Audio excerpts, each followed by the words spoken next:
تمام تعریفیں اس مال کے کل جہاں کے لیے جو تمام جہانوں کا رب ہے۔ میں گواہی دیتا ہوں کہ اللہ کے سوا کوئی معبود برحق نہیں، وہ یکتا ہے، اس کا کوئی شریک نہیں۔ اور میں یہ بھی گواہی دیتا ہوں کہ ہمارے پیارے نبی حضرت محمد مصطفیٰ صلی اللہ علیہ وآلہ وسلم اللہ کے برگزیدہ بندے اور آخری رسول ہیں۔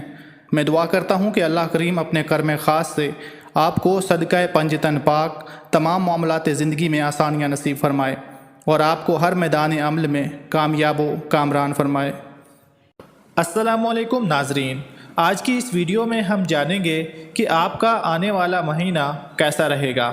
اس مہینے میں آپ کے ذائچے کے مختلف گھروں میں کیسی تبدیلیاں پیدا ہونے والی ہیں، کون سے شعبے آپ کے لیے فائدہ مند رہیں گے، آپ کو ترقی کرنے اور آگے بڑھنے کے لیے کیسے مواقع میسر آئیں گے، کیریئر، تعلیم، محبت، رومانس، شادی شدہ ازدواجی زندگی کے حوالے سے، قانونی معلومات، آپ کی صحت اور دولت کے حوالے سے اس مہینے میں آپ کیسی تبدیلیوں کا سامنا کر سکتے ہیں۔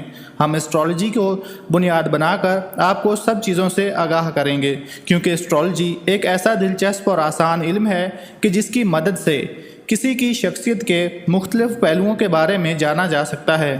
بات کرتے ہیں سٹار لیبرا یعنی برج میزان کی کہ اس برج کے حاملین کا آئندہ ماہ کیسے گزرے گا۔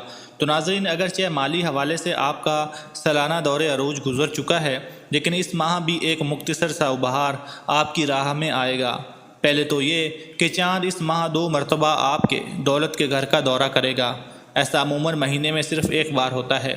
2 تاریخ کو آپ کے ذائچے کا حکمران زہرہ دولت کے گھر میں داخل ہوگا اور پورا مہینہ یہیں گزارے گا، اور عطارد 13 تاریخ تک یہاں رہے گا۔ اس کا مطلب یہ ہے کہ آپ کا دولت کا گھر قوت میں ہوگا۔ آپ اپنے تمام مالی امور کی نگرانی خود کریں، خواہ آپ نے اس کے لیے کسی کو ملازم ہی کیوں نہ رکھا ہو۔ آپ کی دولت کا اظہار آپ کی واضح قطع سے بھی ہوگا۔ اس کا مطلب یہ ہے کہ آپ کا دولت کا گھر قوت میں ہوگا۔ آپ اپنے تمام مالی امور کی نگرانی خود کریں، خواہ اس کے لیے آپ نے کوئی ملازمت بھی کیوں نہ رکھی ہوئی ہو۔ آپ کی دولت کا اظہار آپ کی واضح قطع سے ہوگا۔ مالی امور چھٹی حص بھی خوب کام کرے گی۔ یہ سارے اشارے مالی کامیابی کے ہیں۔ اس وقت آپ دانشورانہ مشاغل کے دور عروج سے گزر رہے ہیں۔ آپ کی ذہنی قوتیں اگلے 1 سال تک شباب پر رہیں گی، کیونکہ اگلے سال کا زیادہ تر حصہ مشتری آپ کے تیسرے گھر میں گزارے گا۔ تاہم اس ماہ وہ توانائی قوتوں میں غیر معمولی تیزی دیکھنے کو ملے گی، خصوصاً 21 تاریخ تک۔ آپ کو معلومات اور علم جذب کرنے میں حد درجہ آسانی میسر ہوگی۔ طالب علموں کی تو گویا لاٹری نکل آئے گی۔ اساتذہ، مصنف، سیلز اور مارکیٹنگ سے تعلق رکھنے والے لوگ، غرض سب کی کمیونیکیشن یعنی ابلاغ معمول سے کہیں بہتر ہو جائے گی۔ اگر آپ کسی مضمون میں ماہر ہیں تو دوسروں کو اس کی تعلیم دینے کے لیے یہ مہینہ بہت اچھا ہے، خواہ یہ تعلیم تحریری شکل میں ہو یا تقریری۔ تیسرے گھر کی اس بھرپور قوت سے ایک منفی پہلو بھی برآمد ہو سکتا ہے۔ ذہن ضرورت سے زیادہ متحرک ہو سکتا ہے، سوچیں قابو سے باہر ہو سکتی ہیں۔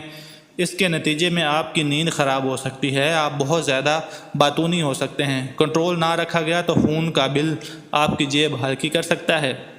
آپ کے بہن بھائی مالی حوالے سے اس سال مشکلات کے شکار رہیں، تاہم گزشتہ ماہ صورتحال تبدیل ہو جانا شروع ہو جائے گی۔ ان کی مالی ذمہ داریوں میں اضافہ ہوگا، لیکن انہیں نبھانے کے لیے وسائل بھی موجود ہوں گے۔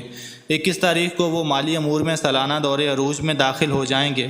21 تاریخ کے بعد صحت کو زیادہ نگہداشت کی ضرورت ہوگی، اس لیے ہمیشہ کی طرح خود کو ایک خاص حد سے زیادہ تھکانے سے باز رہیں، اور سالانہ رپورٹ میں دیے گئے مشوروں پر عمل کرتے رہیں۔ معاملاتی محبت اچھے نظر آتے ہیں۔ زہرہ کی طرف سے پورا مہینہ آپ کے محبت کے سیارے کو سہد نظرات ملتے رہیں گی، تاہم آپ کا محبوب اس وقت شدید دباؤ میں ہے۔ صورتحال میں 21 تاریخ کے بعد بہتری آئے گی۔ اس کے ساتھ دروشی پڑھیں اور نماز قائم کریں، انشاءاللہ تمام مسائل حل ہو جائیں۔ اللهم صل على محمد وعلى آل محمد كما صليت على إبراهيم وعلى آل إبراهيم إنك إنك حميد مجيد.